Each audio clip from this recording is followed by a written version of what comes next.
সকলোকে আমাৰ YouTube channel Sumi learning হাবছলৈ স্বাগতম জনাইছোঁ।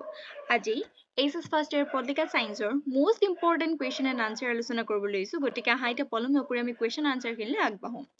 যিহেতু এটা ভিডিঅ'ত গোটেইখিনি কুৱেশ্যন আনচাৰ বা গোটেই কিতাপ মানে দুয়োখন কিতাপ কভাৰ কৰাটো কেতিয়াও সম্ভৱ নহয়। সেয়েহে মই যিমান পাৰোঁ সিমানখিনি তোমালোকক দিবলৈ চেষ্টা কৰিছোঁ। ইয়াত যিখিনি কুৱেশ্যন আনচাৰ দিয়া হ'ব বা যিখিনি আলোচনা কৰিম সেইখিনি মোষ্ট ইম্পৰ্টেণ্ট হয়। তোমালোকে সেইকাৰণে পৰীক্ষাৰ আগত এই ভিডিঅ'টো এবাৰ হ'লেও চাই যাবা, ঠিক আছে। এতিয়া চোৱা, প্ৰথম কুৱেশ্যনটো হৈছে যে who wrote the book on liberty, অৰ্থাৎ অন লিবাৰ্টি গ্ৰন্থখন কোনে লিখিছিলে? অন লিবাৰ্টি গ্ৰন্থখন কোনে লিখিছিলে? জন ষ্টুৱাৰ্ট মিল, অৰ্থাৎ JS মিল। আমি জন ষ্টুৱাৰ্ট মিল বুলি যদি লিখোঁ তেতিয়াও উত্তৰটো শুদ্ধ হ'ব, বা JS মিল বুলি যদি লিখোঁ তেতিয়া শুদ্ধ হ'ব। মানে এজনেই ব্যক্তি, এতিয়া JS মিল বুলি এইকাৰণে কোৱা হয়, ধৰি লওক গোটেই নামটো নিলিখে, জনৰ পৰা J ল'লে আৰু ষ্টুৱাৰ্টৰ পৰা S ল'লে, JS মিল, ঠিক আছে।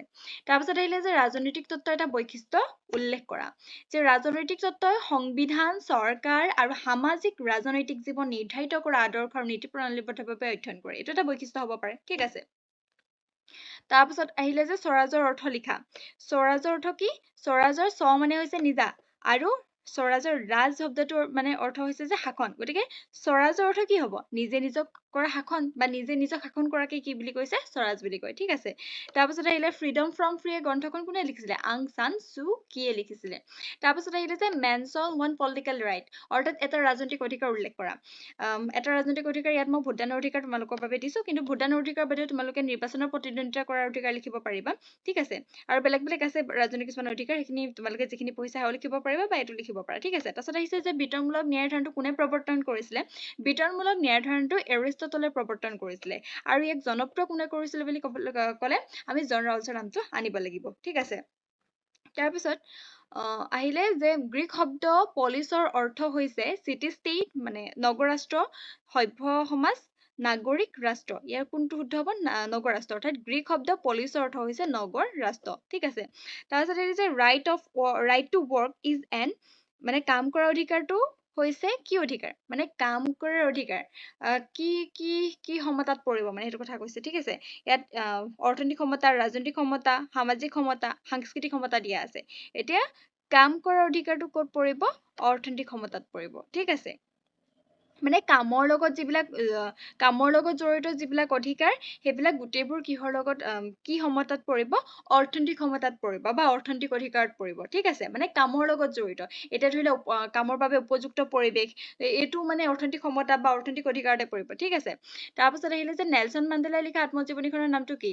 সেইখন হৈছে লং ৱাক টু ফ্ৰীডম, ঠিক আছে। তাৰপিছত কনফুচিয়াছ মানে কনফুচিয়াছ আছিল এজন চাইনিজ ফিলচফাৰ, অৰ্থাৎ চীনা দাৰ্শনিক। ৰাষ্ট্ৰসংঘৰ সাধাৰণ সভাত মানৱ অধিকাৰৰ সাৰ্বজনীন ঘোষণা প্ৰৱৰ্তন কৰিছিলে 10 ডিচেম্বৰ 1948 চনত। তাৰপিছত আমেৰিকাত কোনে মানৱ অধিকাৰ আন্দোলন প্ৰৱৰ্তন কৰিছিল? Martin Luther king. তাৰপিছত নেশ্যন শব্দৰ উৎপত্তি হৈছিলে লেটিন শব্দ কিহৰ পৰা? নেচিয়ৰ পৰা। তাৰপিছত the opposite of secular state is called, মানে ধৰ্ম নিৰপেক্ষ ৰাষ্ট্ৰৰ বিপৰীতে কি বুজায়? মানে এতিয়া ধৰি লোৱা ভালৰ বিপৰীত বেয়া, হয় নাই? ঠিক তেনেদৰে মানে ধৰ্ম নিৰপেক্ষ ৰাষ্ট্ৰৰ বিপৰীত শব্দটো কি বুলি কৈছে? সেইটো হৈছে থিঅ'ক্ৰেটিক ৰাষ্ট্ৰ, ঠিক আছে। তাৰপিছত আহিলে যে ৰিপাব্লিক গ্ৰন্থখনৰ লেখক কোন? ৰিপাব্লিক গ্ৰন্থখনৰ লেখক হৈছে প্লেটো, ঠিক আছে। এইখিনিতে এটা কথা কৈ থওঁ যে দ্য ৰিপাব্লিক গ্ৰন্থখনৰ লেখক হৈছে প্লেটো, ঠিক আছে। ঠিক সেইদৰে তেওঁলোকৰ কুৱেশ্যন আহিব পাৰে যে দ্য পলিটিক্স গ্ৰন্থখনৰ লেখক কোন? দ্য পলিটিক্স, ঠিক আছে। দ্য পলিটিক্স গ্ৰন্থখনৰ লেখক কোন? তেতিয়া লিখিব লাগিব এৰিষ্টটল, ঠিক আছে। তেতিয়া লিখিব লাগিব এৰিষ্টটল। যদি কুৱেশ্যন আহে যে ৰিপাব্লিক গ্ৰন্থখনৰ লেখক কোন, তেতিয়া লিখিব লাগিব প্লেটো। আৰু যদি কুৱেশ্যন আহে যে দ্য পলিটিক্স গ্ৰন্থখনৰ লেখক কোন, তেতিয়াহে লিখিব লাগিব এৰিষ্টটল, ঠিক আছে। তাৰপিছত যে হিন্দ স্বৰাজ গ্ৰন্থখনৰ লেখক কোন?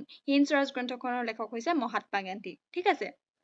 তাৰপিছত কৈছে যে ৰাজনীতি হৈছে মানুহৰ, নগৰ আৰু ভগৱানৰ মাজৰ এখন সাঁকো। এই কথাষাৰ কোনে কৈছিলে? এই কথাষাৰ কৈছিলে প্লেটোৱে। তাৰপিছত অন লিবাৰ্টি গ্ৰন্থখনৰ লেখক কোন? ইতিমধ্যে আমি পালোৱেই। ইয়াত দেখিছানে? ইয়াত JS মিল বুলি আছে, ইয়াত জন ষ্টুৱাৰ্ট মিল বুলি নাই, ইয়াত শ্বৰ্ট ফৰ্মত আছে। গতিকে তোমালোকে লিখিব লাগিব JS মিল, ঠিক আছে। তাৰপিছত আহিলে যে দীপা মেহতাৰ চিনেমাখন কি সুধিছে? দীপা মেহতাৰ চিনেমাখন হৈছে ৱাটাৰ, ঠিক আছে। তাৰপিছত এই থিয়ৰী অফ জাষ্টিছ গ্ৰন্থখন কাৰ? এই থিয়ৰী অফ জাষ্টিছ গ্ৰন্থখন হৈছে জন ৰাউলছৰ। তাৰপিছত capitalism is the enemy of the world this was remark by, অৰ্থাৎ পুঁজিবাদ হৈছে পৃথিৱীৰ শত্ৰু। এই কথাষাৰ কোনে কৈছিলে? কাৰ্ল মাৰ্ক্সে কৈছিলে। আৰু এটা হিন্স তোমালোকক দি থৈছো যে পুঁজিবাদৰ লগত ৰিলেটেড যদি কিবা কুৱেশ্যন আহে সাধাৰণতে এইটো কাৰ্ল মাৰ্ক্সৰ লগতে ৰিলেট কৰিব পাৰি দেই, কাৰণ পুঁজিবাদৰ সমালোচনা কৰি যি ধাৰণা আগবঢ়াইছিলে সেইখিনি কাৰ্ল মাৰ্ক্সে কৰিছিলে। ঠিক আছে, এতিয়া পুঁজিবাদেই হৈছে পৃথিৱীৰ শত্ৰু, যিহেতু পুঁজিবাদক মানে সমালোচনাই কৰিছে, পুঁজিবাদ ভাল বুলি ক'ব বিচৰা নাই, গতিকে এই কথাষাৰ কোনে কৈছিলে? কাৰ্ল মাৰ্ক্সে কৈছিলে।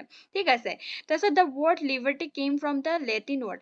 লিবাৰ্টি শব্দটো লেটিন শব্দৰ পৰা আহিছে, কথাষাৰ কৈছে, কিন্তু লেটিন শব্দ কি শব্দৰ পৰা আহিছে ধৰিছে? লেটিন শব্দ লিবাৰৰ পৰা আহিছে। ঠিক আছে, আৰু এই লিবাৰ শব্দটোৰ অৰ্থ হৈছে ফ্ৰী, অৰ্থাৎ মুক্ত। ঠিক আছে, বা স্বাধীন। তাৰপিছত আহিলে যে তলৰ কোনজন ৰাজনীতিয়ে সমাজক সাপৰ কুণ্ডলীয়ে মেৰুৱা নিচিনাকৈ ৰাখিছে বুলি কৈছিলে? সেয়া হৈছে গান্ধীজীয়ে কৈছিলে। তাৰপিছত veil of ignorance was suggested বাই, অৰ্থাৎ অজ্ঞতাৰ আৱৰণৰ পৰামৰ্শ দিয়া ব্যক্তিজন কোন আছিলে? জন ৰাউলছ। জন ৰাউলছে অজ্ঞতাৰ আৱৰণৰ মাজত ব্যক্তিসকল আছে সেই কথাষাৰ কৈছিলে। ঠিক আছে, তাৰপিছত আহিলে যে দ্য চেণ্টেনিক ভইচেছ গ্ৰন্থখনৰ লেখক কোন? লেখক হৈছে ছলমান ৰুছডি। ঠিক আছে, তাৰপিছত কৈছে যে জন লকৰ মতে যিকোনো কাম কৰাৰ অধিকাৰ হৈছে এটা কি অধিকাৰ? প্ৰাকৃতিক অধিকাৰ। ঠিক আছে, জন লকে কিহৰ কথা কৈছিলে? প্ৰাকৃতিক অধিকাৰ কথা কৈছিলে। যদি জন লকৰ নাম আহে মানে প্ৰাকৃতিক অধিকাৰ সম্পৰ্কে জন লকে কৈছিলে, আৰু থমাছ হবছে কৈছিলে, আৰু ৰুছোৱে কৈছিলে।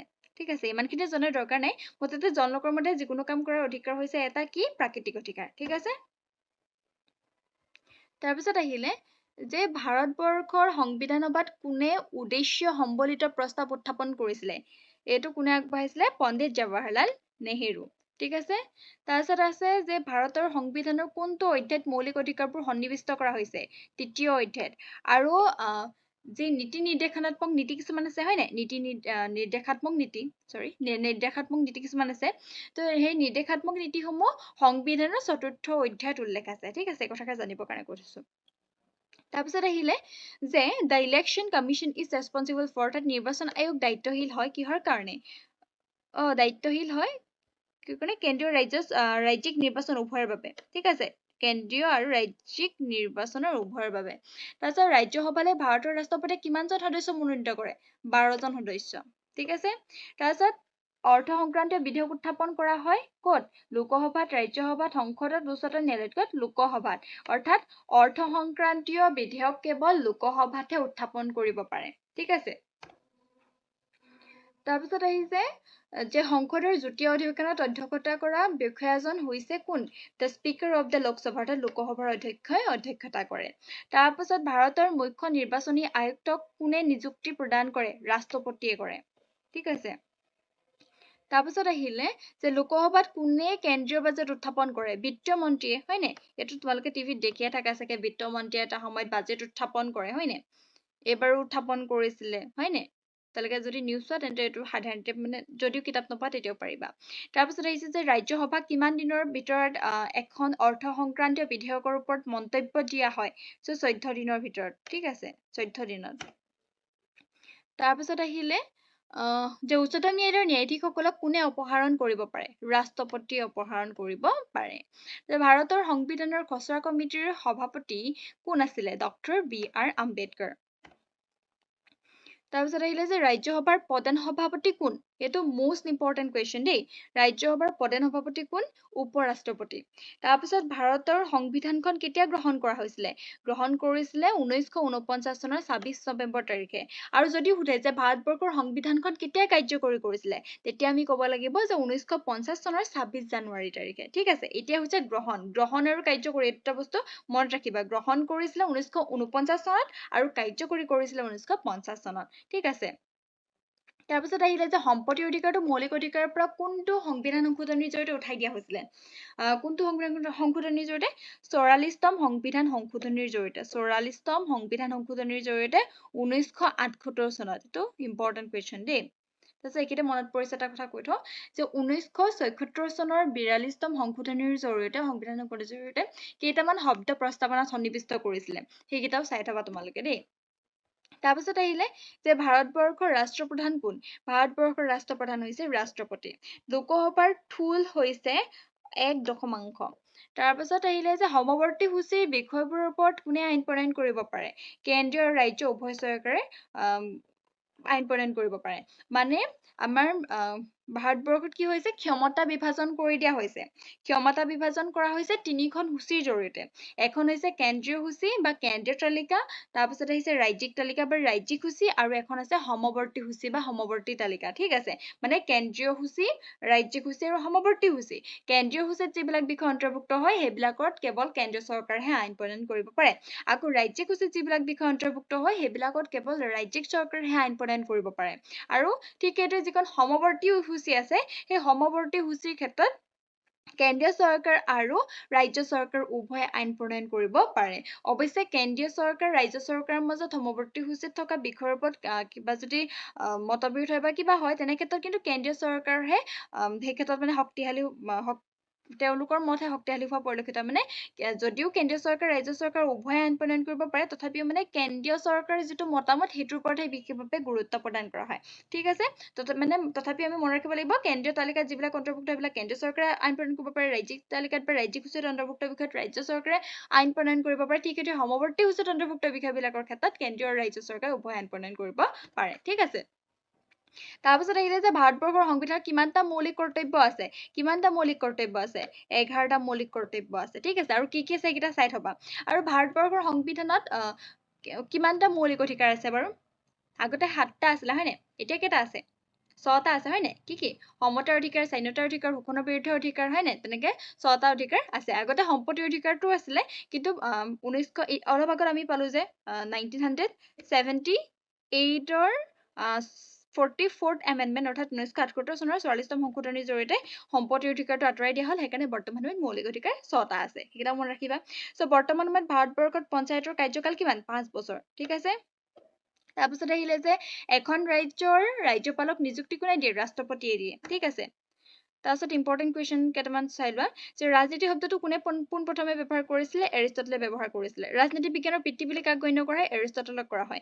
গ্ৰীক দাৰ্শনিক এৰিষ্টটলে লিখা বিখ্যাত গ্ৰন্থখনৰ নাম কি? The politics. ইতিমধ্যে মই ক'লো দ্য পলিটিক্স গ্ৰন্থখনৰ লেখক কোন? এৰিষ্টটল। ঠিক আছে, ইতিহাস অবিহনে ৰাজনীতি বিজ্ঞান সাৰশূন্য, ৰাজনীতি বিজ্ঞান অবিহনে ইতিহাস নিষ্ফল। এই কথাষাৰ কোনে কৈছিলে? জন চিলিয়ে কৈছিলে। ৰাজনীতি বিজ্ঞানৰ আৰম্ভ আৰু অন্ত ৰাষ্ট্ৰক লৈ। এই কথাষাৰ কোনে কৈছিলে? গাৰ্নাৰ। হিন্দ স্বৰাজ গ্ৰন্থখনৰ লেখক কোন? মহাত্মা গান্ধী। ইতিমধ্যে আমি আগত আলোচনা কৰিলো। দ্য ৰিপাব্লিক গ্ৰন্থখনৰ লেখক কোন? প্লেটো। ইতিমধ্যে আলোচনা কৰিলো হয়নে? তাৰপিছত ইতিবাচক আৰু নেতিবাচক স্বাধীনতাৰ মাজৰ পাৰ্থক্যটো মোষ্ট ইম্পৰ্টেণ্ট কুৱেশ্যন দেই। নেতিবাচক স্বাধীনতা আৰু ইতিবাচক স্বাধীনতা ইয়াৰ মাজত মানে স্বাধীনতাৰ ক্ষেত্ৰত দুটা দিশ দেখা পোৱা যায়। এটা হৈছে ইতিবাচক, আনটো হৈছে নেতিবাচক। ঠিক আছে, এতিয়া নেতিবাচক স্বাধীনতাই ক'ব বিচাৰে যে স্বাধীনতাৰ ক্ষেত্ৰত ৰাষ্ট্ৰৰ কোনো ধৰণৰ হস্তক্ষেপ থাকিব নালাগে, আৰু ইতিবাচক স্বাধীনতাই ক'ব বিচাৰে যে ৰাষ্ট্ৰৰ হস্তক্ষেপ থাকিব লাগে। ৰাষ্ট্ৰৰ হস্তক্ষেপ কৰাৰ পাছতহে কি কৰিব লাগে, ব্যক্তিয়ে মানে সেইখিনি স্বাধীনতা উপভোগ কৰিব লাগে। মানে মুঠতে নেতিবাচক স্বাধীনতা ক'ব বিচাৰে যে ৰাষ্ট্ৰৰ হস্তক্ষেপ থকা প্ৰয়োজন নাই, ৰাষ্ট্ৰৰ হস্তক্ষেপ থাকিব নালাগে। আৰু ইতিবাচক স্বাধীনতাই ক'ব বিচাৰিছে ৰাষ্ট্ৰৰ হস্তক্ষেপ থাকিব লাগে। মানে সেইখিনি নিয়ন্ত্ৰণবিহীনতাক বুজায় নেতিবাচক স্বাধীনতাই, আৰু নিয়ন্ত্ৰণক বুজায়। ঠিক আছে, তাৰপিছত ব্যক্তিগত কাৰ্যৰ ওপৰত অধিক গুৰুত্ব প্ৰদান কৰে নেতিবাচক স্বাধীনতাই, আৰু ইতিবাচক স্বাধীনতাই ব্যক্তিৰ সামাজিক দিশৰ ওপৰত গুৰুত্ব প্ৰদান কৰে। ঠিক আছে, আৰু নেতিবাচক স্বাধীনতাই ৰাষ্ট্ৰক ব্যক্তি স্বাধীনতাৰ পৰিপন্থী হিচাপে গণ্য কৰে, আনহাতে ইতিবাচক স্বাধীনতাই ৰাষ্ট্ৰৰ অনুপস্থিতিত ব্যক্তিগত স্বাধীনতা উপভোগ কৰিব নোৱাৰিব বুলি বিশ্বাস কৰে। ঠিক আছে, তাৰপিছত আকৌ এইটো ইম্পৰ্টেণ্ট যে নেতিবাচক স্বাধীনতাৰ সমৰ্থকসকলৰ নাম লিখা, এনেকুৱা আহে কেতিয়াবা, বা কেতিয়াবা বাচিবলৈ দিয়ে MCQত। তাৰপিছত ইতিবাচক স্বাধীনতাৰ সমৰ্থকসকলৰ নাম লিখিবলৈ আহিব পাৰে, বা MCQ হিচাপেও দিব পাৰে। ঠিক আছে, এয়া চোৱা, নেতিবাচক স্বাধীনতাৰ সমৰ্থক হৈছে গ্ৰীন, ৰুছো। ঠিক আছে, গ্ৰীন মানে TH গ্ৰীন, ফুল ফৰ্ম দেই, TH গ্ৰীন, ৰুছো। তাৰপিছত লাষ্ট কি? তাৰপিছত ইমানুৱেল কাণ্ট, অমৰ্ত্য সেন। এওঁলোকে নেতিবাচক স্বাধীনতাৰ সমৰ্থন কৰিছিলে। এওঁলোক হৈছে নেতিবাচক স্বাধীনতাৰ সমৰ্থক। ঠিক আছে, তাৰপিছত আহিলে ইতিবাচক স্বাধীনতাৰ সমৰ্থকসকল JS Mill, Berlin, Thomas Hobbes, John Locke, Hayek, Robert Nozick এওঁলোক ঠিক আছে তাৰপিছত জন ষ্টুৱাৰ্ট মিলে আকৌ ব্যক্তিৰ কাৰ্যক দুটা ভাগত বিভক্ত কৰিছিলে ঠিক আছে সেইকেইটা হৈছে নিজ সম্বন্ধীয় কাৰ্য আৰু আনটো হৈছে আন সম্বন্ধীয় কাৰ্য এইটো ইম্পৰ্টেণ্ট কেতিয়াবা এইটো কুৱেশ্যন আহি যায় যে কোনে ব্যক্তিৰ কাৰ্যক দুটা ভাগত বিভক্ত কৰিছিলে কোনে কৰিছিলে জন ষ্টুৱাৰ্ট মিলে অৰ্থাৎ জেএছ মিলি বুলি আমি ক'ব পাৰোঁ ঠিক আছে তাৰপিছত কি সেই ভাগকেইটা নিজ সম্বন্ধীয় কাৰ্য আন সম্বন্ধীয় কাৰ্য নিজ সম্বন্ধীয় কাৰ্য মানে যিবিলাক কাৰ্য কেৱল নিজৰ লগত জড়িত ঠিক আছে আন সম্বন্ধীয় কাৰ্য মানে যিটো কাৰ্যই আনৰ ওপৰতো প্ৰভাৱ পেলায় সেইটোকে কৈছে আন সম্বন্ধীয় কাৰ্য ঠিক আছে গতিকে আজি ভিডিঅ'টো ইমানেই আছিলে ইয়াত যিখিনি কুৱেশ্যন আনচাৰ আলোচনা কৰিলোঁ সেইখিনি অতিকে গুৰুত্বপূৰ্ণ গতিকে সেইখিনি তোমালোকে চাবা যিটো পৰীক্ষা অতিকে সমাগত আৰু আশা কৰিছোঁ গোটেইখিনি ভালদৰে বুজি পাইছা যদি ভিডিঅ'টো চাই ভাল পাইছা তেন্তে এটা লাইক কৰি থৈ যাবলৈ নাপাহৰিবা আৰু এনেধৰণৰ ভিডিঅ' পাই থাকিবৰ বাবে আমাৰ চেনেলটো ছাবস্ক্ৰাইব কৰি থৈ যাবা গতিকে আজি ভিডিঅ'টো ইমানতে সামৰিছোঁ ধন্যবাদ